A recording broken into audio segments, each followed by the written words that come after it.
of course. Nation Wars was awesome. We'll put that aside, as this is the Dreamhack qualifiers. Now, in this ace match, Game 3, keep in mind, the winner of this goes on to the qualifying match. The loser is sadly out. There's no loser's bracket. There's no second chance. They're just Dunskies. So, best of luck to both. And honestly, guys, I like both these players, so whoever wins, I'm going to be happy, and whoever loses, I'm going to be sad. But in the top left side of Arena, we've got our blue Protoss friend, ShoWTimE. In the bottom left as the red Zerg friend, because we're all friends here, it's Liquid Snute. This is where, like, if I had a rainbow graphic, I would just play that and Rainbows. Happy Tree Friends music or something in the background. Imagination. So we were discussing this during the break, and just as an update for the stream, we're not going to cut out on the broadcast or anything like that, but we are coming up on 6 hours casting, and we got to figure out what we're doing for lunch. So for the NA broadcast, because the first couple rounds are probably going to be a little bit jank anyways with mismatched games and 3-0s, 2-0s, whatever, we may end up taking a half-hour break for food. Just get whatever we can and come back. But I do want to insist that we do plan to still cast the NA qualifiers for sure. Just between this one and the next one, we may take a break. Yeah. So the spawn pool actually came down first for Snutes, which is interesting to see, and it kind of looked like it was entirely because the probe would have blocked out the natural hatchery for a little while, but maybe... I mean, ShoWTimE did go for a Nexus first last game, so he was looking for a couple of earlier lings to kind of punish something like that, so I'm not sure. But he got away with another Nexus first here, as this game was only just finishing up. And Snutes, I guess, will be going for a relatively quick third, yeah? Yeah, he is. So there's a lot of, I guess, pros and cons to the way you can take thirds on this map. Not just for Zerg or Protoss, but one thing I like out of ShoWTimE is he's playing this super safe. That's really nice. Now, keep in mind, for anyone who's not played or watched a lot of this, oh. Is that worth it? I guess he doesn't want to actually put this down. So you can cancel it 4 times? I don't know. Point is, though, what I was going to say is you can, move top to bottom really quick here. Otherwise, you got to go through rocks. Otherwise, you got to go all the way around the map. And look how long it took Snoot's Lings to get over here and just scout even. Yeah, just scouting. They're going to not really see a ton. Like, they shouldn't get into the main base to it's see like the magic. Stargate. Where'd the pylon go? Yeah, right?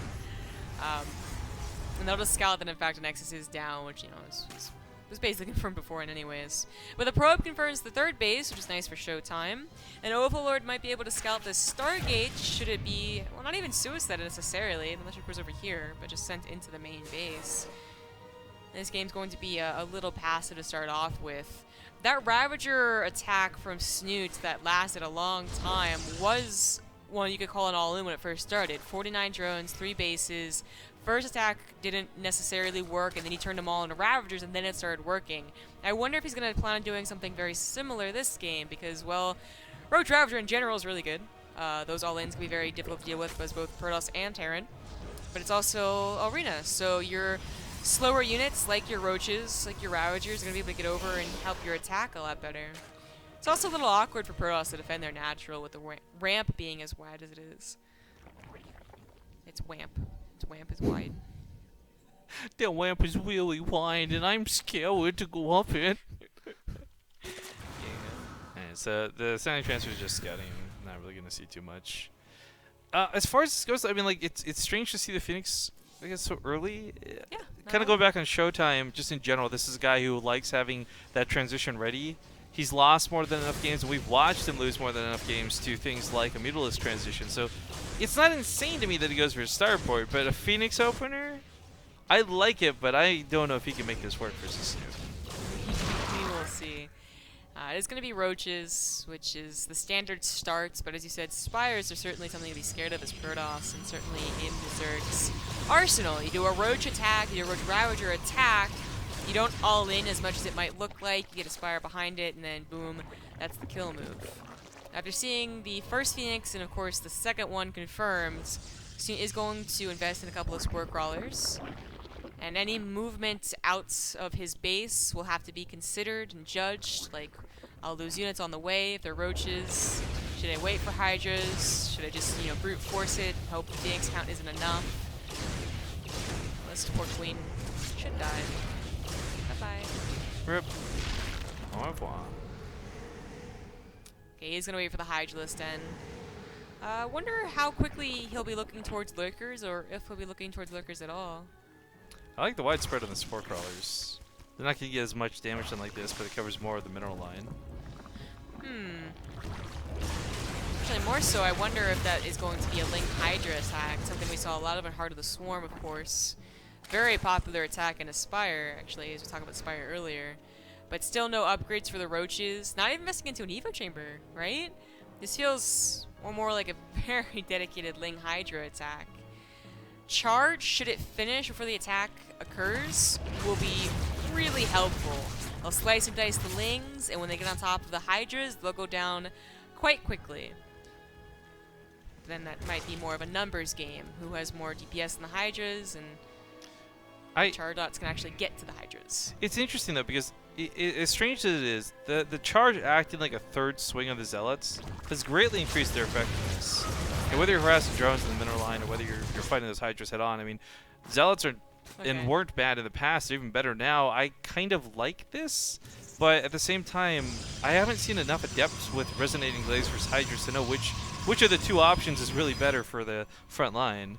That's a good point. Roach speed is invested into. You just wanted to get as many Hydras out as possible to make sure they weren't picked off one by one, probably, with the Phoenixes. So it is going to be Roach Hydra, not Ling Hydra. And that is going to provide that, really strong buffer so the Zealots aren't just immediately attacking onto your Hydralisk. But that's where the Immortals and the Archons come in, to go ahead and bust through that Roach carapace. That's what it literally is. Busting down these rocks, certainly not a bad idea. You do not want to be going through that little choke. And a Lurker Den is in fact on the way, so it's not as all in as I think that first game was. Yeah.